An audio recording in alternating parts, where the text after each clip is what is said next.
But let's start with the NBA. Such a big deal that Raiders quarterback Derek Carr tonight was heard calling out James Harden as an audible on Sunday Night Football against the Chiefs.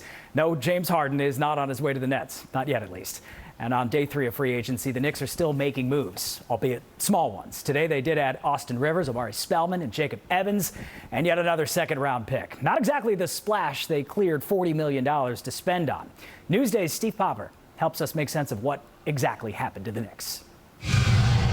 Steve Popper from Newsday joins us. Usually free agency, it's a busy weekend. We thought that's how it would look, starting at 5:59 on Friday. Hasn't necessarily been that way for you, has it? It's the way it's always been for the Knicks lately. All the big names in the back pages we're going to have. And I think our back pages are, disappointment and guys who got away. Look, I think, you could say they did a fine job of finding some pieces and patching things up, holding cap space, doing some smart moves, accumulating that assets, draft picks. But I don't think that's what fans want to see. And look, there aren't going to be fans in the Garden, so maybe you're not worried about exciting the fans. Right. But to me, there were a lot of names out there that you saw could be attractive for them, could help turn them around, could be guys who would bring other players along with them, and they didn't get that. Again. So on Thursday, the Knicks cleared out most of their roster. They created all of this cap space, had some $40 million to work with.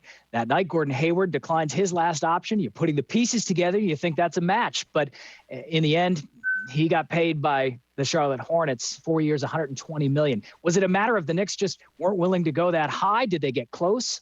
I don't think they ever got close. I think that this was something where they were never going to be a contender at that sort of money, that sort of years. I think they did due diligence and they had an interest in him. I think, look, he's a very good player and he'd be the best player on their team if he walked in today. But was, with his age, the injury history, was he a guy that they wanted to go 4 years and $120 million on? I don't think that was ever a consideration for them. So what were they trying to accomplish? Purging their roster, creating all this cap space. I kind of have a hard time believing Austin Rivers, Alec Burks, Nerlens Noel, Omari Spellman, bringing back Elfrid Patyon. I can't imagine that was their plan all along. I don't even know if that was plan B, really. Right. It feels like they really had to kind of recalibrate at some point. Right, and you look at last year, the disappointment when it was a great free agent class, and right away it was on to plan B and, some one-year contracts. I think that's sort of what you're seeing here without the star power anywhere, is that they're looking to maintain flexibility.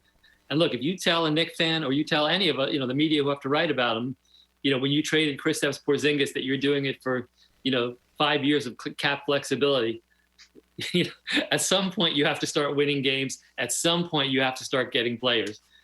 That time isn't here yet. It's been a short time for Leon Rose. You're seeing a lot of players, De'Aaron Fox, Jason Tatum, Donovan Mitchell, already jumping into those 5-year max extensions with their teams and taking themselves out of the market. So that market that you thought was going to be great next year maybe isn't so great. I think where the Knicks hold the best sort of asset with the flexibility is in the trade market. They still are, if they wanted Russell Westbrook, I think that's out there for them. If they wanted John Wall, that's out there for them.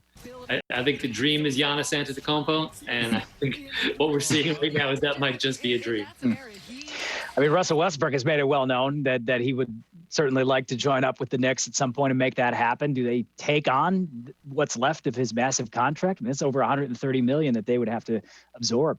Well, I think that's the problem there is he's a great player. He's a great player to watch. And if there were fans in the arena this year, maybe you say he'd help, excite the crowd, but there is no crowd to excite. So do you want to just excite with a guy who's not going to maybe take you to that next level? Maybe he makes you a 40-win team, in an 82-game season.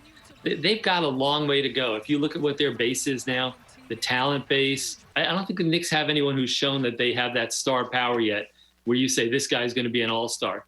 I think you have to get that within your own organization, and then you get a veteran who wants to be a part of it and lead it, and they're not there yet. So you kind of turn your attention to rookies. Tom Thibodeau does not like to play rookies a lot, but he's going to have some rookies to work with now. I guess on the whole, stepping back from the emotion of draft day, it looks like they did a pretty good job on draft night. Certainly John Calipari thinks they did a great job. That Kentucky pipeline and the CAA pipeline to the Knicks is pretty strong right now. Emmanuel quickly interests me. He's a great shooter out of Kentucky. Was the SEC Conference Player of the Year. And Obi Toppin, Naismith College Basketball Player of the Year, and a guy that they coveted. He's a dunking machine. We know that. Well, it's funny. I wrote that. I think they got the SEC Player of the Year, the Atlantic 10 Player of the Year, and the Big East Player of the Year, and Miles Powell. That's right. So their college resume is great. Does that translate to the NBA? We'll see. When we talk about what does Tom Thibodeau want in a rookie, I don't think Obi Toppin is a typical rookie. When we've got so many 18, 19-year-old kids coming in, he's one of the older players on the Knicks as he arrives. So I think that's something where we see he's a guy who I think is mature. We kind of know what he is already. And if Tom can improve his defense, which I think everything you hear about him is he's a great kid and a hard worker. I wouldn't be shocked if Toppin got some minutes and was a Rookie of the Year consideration guy. He may not have the ceiling that those other guys have, but I think he right now could come in and help the Knicks, which is a step. All right, looking across the bridge, the Nets seemingly in pretty good shape as contenders. Sean Marks said he didn't necessarily feel the need to make a move for James Harden, though everybody else in the world thinks they should make that move. He kind of balked at the idea of, mortgaging the future. They seem to be in good shape. What do you make of where the Brooklyn Nets are without James Harden, and do they even need to add him? It's a nice position to be in to not have to go chase an MVP candidate. Even though the Knicks are still a long ways away, to have them and the Nets creating so much buzz, it would be amazing in this city to have both those teams at a high level. Well, I think since the Nets moved to Brooklyn, they've kind of made that goal of kind of, being a contender for the hearts and minds of the city. And it's so hard to understand why it hasn't worked for them. Sort of a Mets-Yankees thing. It's, I covered the Nets when they went to the finals 2 years in a row with one of the great shows you've ever watched. Jason Kidd-led teams. And they had trouble selling out playoff games. It's just a strange dynamic. And they have a bit of a fan base here in Brooklyn, but they didn't bring as much of the New Jersey crowd with them. Steve, Twitter tells me that it is perhaps your birthday today. We can't always believe things that we see out on Twitter. Can you confirm that? I will have to check with Woj and see what he has on that. All I know is the Knicks are aging me quickly.